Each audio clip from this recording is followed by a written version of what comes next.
வாழ்க்கையில நீங்க மட்டும்தான் இப்படி போராடுகிறேன் அப்படின்னு நினைக்கிறீங்களா?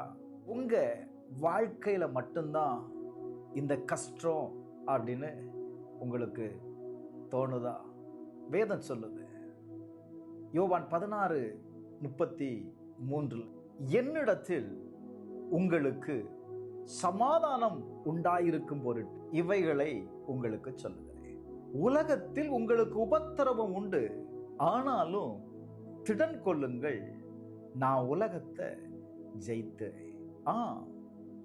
நம்ம வாழ்க்கையில சில நேரங்களில் போராட்டம் தான்.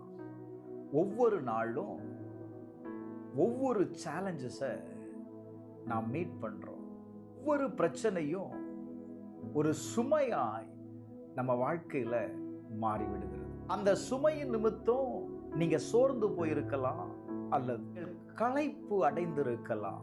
ஆனா இதை நீங்க கேட்கணும், இந்த போராட்டம் உங்களை உடைக்க அல்ல, உங்களை பலப்படுத்துவதற்காகத்தான் இந்த போராட்டம். ஒரு சோல்ஜரை நீங்க கவனிச்சீங்க அப்படின்னா, அவன் வாழ்க்கை முழுவதும் ஒரு பெரிய போராட்டத்துல தான் அவன் இருப்பான். அவன் போராடினா தான் அவனால ஜெயிக்க முடியும். அப்படின்னா உங்க போராட்டத்திற்கு பின்பாக ஒரு பெரிய ஜெயம் இருக்கு அப்படின்னு நான் சொல்றேன். உங்க வாழ்க்கையினுடைய போராட்டம் உங்க ஃபியூச்சருக்கு உண்டான ஒரு ப்ரிப்பரேஷன்.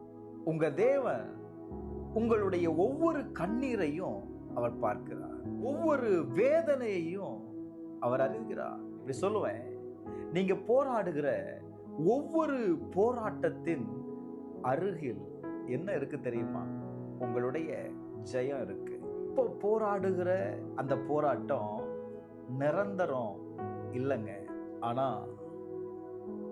உனக்கு ஜெயம் நிச்சயம்னு சொல்லுவேன். ஏன் தெரியுமா?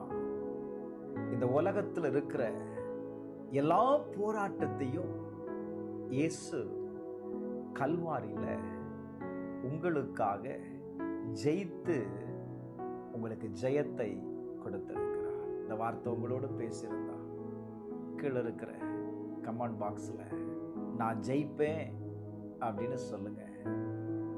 கட்டாயம் உங்களுடைய வாழ்க்கை ஜெயமாய்